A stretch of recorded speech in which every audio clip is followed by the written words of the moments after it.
So I'm going to talk a little bit about a book I just read. I think I finished it a couple weeks ago, but I haven't been able to get around to a video. So it's called Fairytale by Danielle Steel.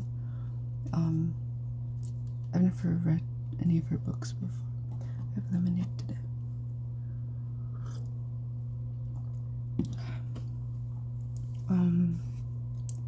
Yeah, I have a few, I think it was 11.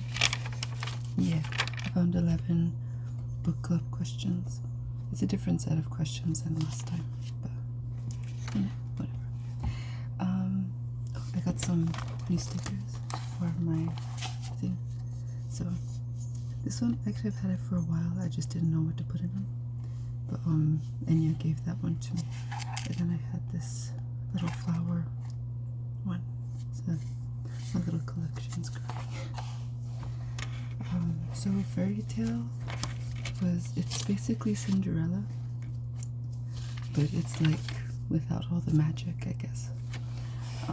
Just a modern telling of Cinderella. It's like set on a vineyard, so it's kind of pretty setting. It's in like they mentioned the Napa Valley. So it says, which character do you like the most and why, and the least and why. So my favorites would probably be Sam and Simone. So Simone was she's sort of like the fairy godmother trope, I guess, is that the word you use? But she's like the fairy godmother, like this kind grandmother. She's really she's sort of comic relief. She's kind of funny. She doesn't like to wear clothes that match. She's a little quirky, doesn't let anyone tell her what to do. Kind of a chain smoker. She's from the French countryside, so she's always cooking all these like classic French foods. Yeah, there's something comforting about her, I guess. And then Sam is like a family friend. He's very protective and loyal of his family and friends in a good way. Like, he's really a kind person, but he's also described as being a little curmudgeon-y. But I think that's just because he sets boundaries, you know, and that's a good thing. And people who want to take advantage of you usually don't like you when you set boundaries. So he's a good guy. And then his favorites obviously would be like the evil stepmother and the stepbrothers. And I know traditionally it was like two evil stepsisters, but this one it was stepbrothers, which kind of makes it more scary, I'll be honest. Yeah, when you have like two bigger, older guys like basically bullying you all the time, that's pretty scary. And it does get really scary, actually. Trigger warning if you decide to read this book, that there's mentions of attempts at like assault, you know. So yeah, that's not good. So what passage from the book stood out to you? So I put Kristoff's funeral and Sam's party, because like the evil stepmother, basically, her name is Maxine. She tries to get like attention for herself, you know, like the way narcissists do. They'll try and make someone else's funeral about themselves, and so she tried to do that. Didn't work, so that was satisfying. She was kind of like trying to pretend to be like this grieving wife, but no one knew who she was. No one cared. So, and then she was trying to marry Sam at one point, trying to trick him, manipulate him the way she did with Kristoff, but it didn't work. So it was satisfying to see her not get what she wants.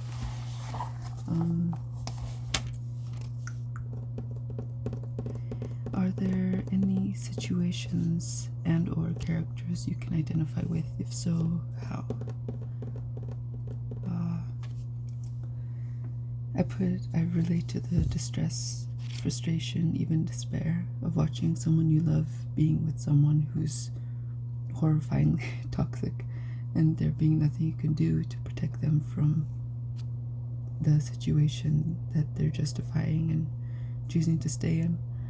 I mean, that's personal to me, like personal real life stuff where you can't really do anything except let them know that you're there for them.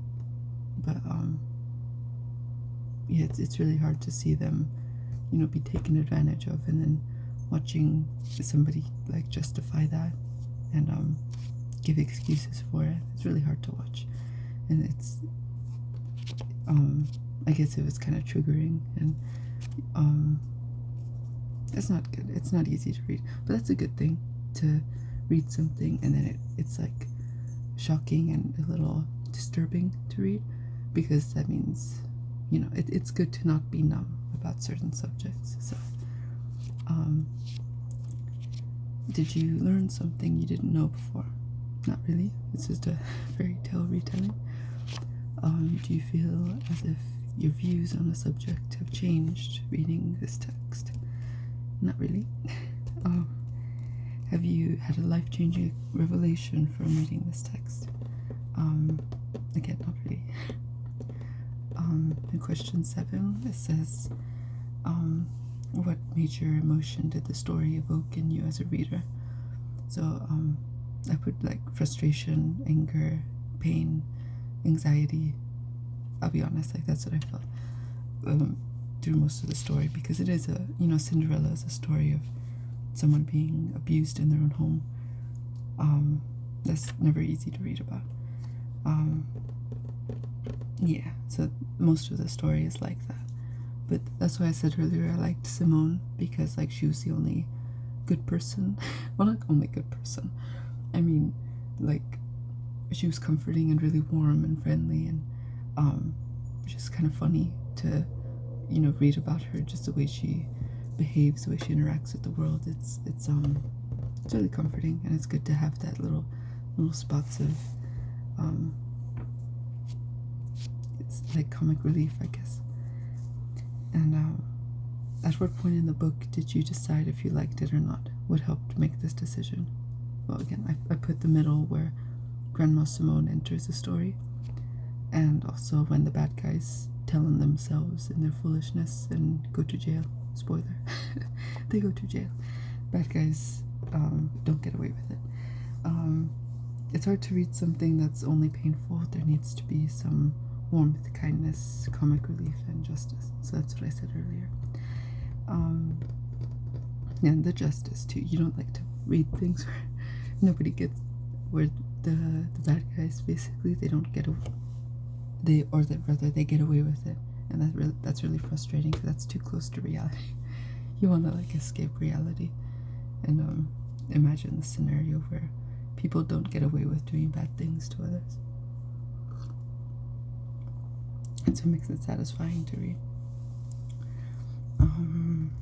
Name your favorite thing overall about the book, and your least favorite. So my favorite, I put justice. Again, the bad guys don't get away with it. And then the renewal of peace and a loving family in their home. So happy ending, basically. And then my least favorite is reading how Maxine gets her hooks into people, and the way she tears apart families and memories even. Like there's a part in the book where Camille, she's like the Cinderella character. Her mom had died, but she was a painter. She liked art, and she painted all these frescoes, all these things on the walls of their home, and they're really beautiful, and it's like a memory of her mom. But then Maxine, the evil stepmother, she like convinced Christophe to let her redecorate.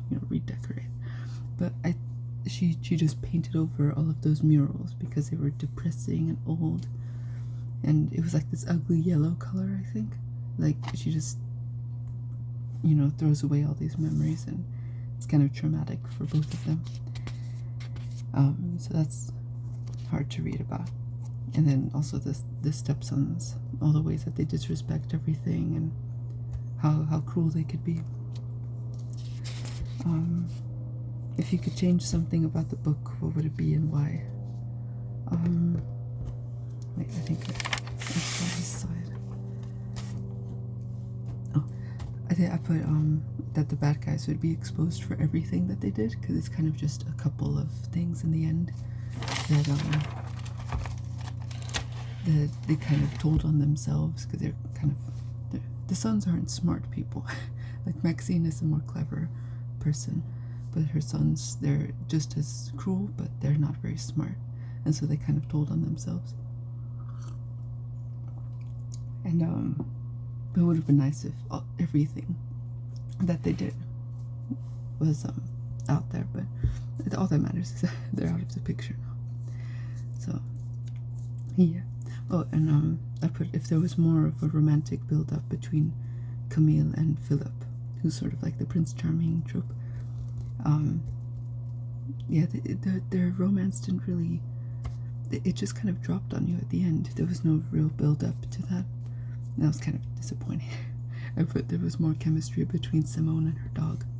So the grandma, she has like this little black dog. It doesn't say exactly what kind. Maybe like some sort of poodle or something. Or maybe I'm just guessing because they're French. But yeah, like there was more affection between the dog and Grandma Simone than there was between Camille and Philip.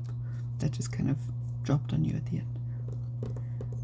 But I guess that's kind of nice in a way, because sometimes you don't always want to read about romance, you know. Sometimes you want a story that's about more than just falling in love with somebody. And I guess that's one of those, this is one of those stories, which in a way is a good thing, I guess. But it would have been nice to see a little more of the relationship between Camilla and Philip built up a little more. And describe what you liked or disliked about the writer's style. I enjoyed the simplicity and straightforward way of telling the story, not drawing out suspense with all these details, because that kind of gets annoying to me when you what's gonna happen and you want to read what happens next, but then they just sort of carry on with all these details or get distracted or something, and it's like, what's gonna happen? Just get to the point. But yeah, it's really easy to read story, and there's not like excessive details going on. It's kind of just enough, you know what I mean? So I made a fan cast. I'm gonna post the picture so you could get what I mean in a way. But I made a fan cast for the story, like if they made it into a movie. Honestly, I don't know if I read the book again, but I feel like if they made it into a movie, I would watch it, and then I would watch it again, especially with this cast I made. I'm really happy with it. I'll post I'll make a community post of my fan cast. But, so Camille, the Cinderella, you know, I put Jeanette McCurdy, and then her parents, Christophe and Joy. I put Christophe as Jim Caviezel. I don't know how you say his last name. He's the guy who was in the Count of Monte Cristo. That's it. That's who I thought of. And then Joy, who's Camille's mom. I put Kim Rhodes. I think she'd be cool as Jeanette McCurdy's mom. Especially because, like, in the book, they're described as really, like, yeah, they're kind people, but they're also very smart, and they're clever, you know, and they don't take shit. Is what I'm trying to say. I could see them being related. I think that'd be really cool. Then Sam, who is the family friend, I put Adam Beach. He's the one who's like really loyal to his friends, really kind, really smart. He was described as curmudgeon-y, but that's just because he sets boundaries. I think he's a cool guy. I trust him. He sort of became like an uncle to Camille, and he was there for her as well. Then he had a wife in the beginning of the story, but spoiler, I mean, she passed away. and then like later on he gets a girlfriend. And so I didn't know which to make this one, but I thought Sandra Oh would be cool, because either way, like I don't know the vibes. I think, but I can't explain it, but it fits. Trust me, it just does. And then their son Philip, who is like the Prince Charming kind of character, I put Boo Boo Stewart. And then Simone, the grandma who's like the fairy godmother, I put Judi Dench. This is like a dream cast. Like this would be amazing. And then Cesare, he was sort of like he worked at the vineyard, but he was always like trying to steal money from them, and her dad kind of like tolerated his behavior because he was really good with the vines and knew how to take care of their crops or whatever, and so he tolerated him taking their money. But you know, Joy and Camille, they weren't having it, you know. But he causes problems for them later on. But I put Alfred Molina, and then Maxine, like the evil stepmother. I put Juliette Binochet. Is that how you say her last name? I'll put the pictures in a community post. And then the two stepbrothers, Alexandra and Gabriel. I put I'm not sure how you say his first name. I know he played Gawain in Merlin, but Eowyn Mackin, and then Gabriel would be Alexander Calvert. So yeah, that's it. But it's my fan cast for Fairytale. I would watch this movie so many times with this cast. But I don't know. It's my first fan cast for a book. It was fun. It was fun putting this together. I think I'll do them more often. So yeah, that's my bookish chat for Fairytale by Danielle Steel. Let me know if you've read the book, or if you want to read the book, or what your thoughts on it are at all. Yeah.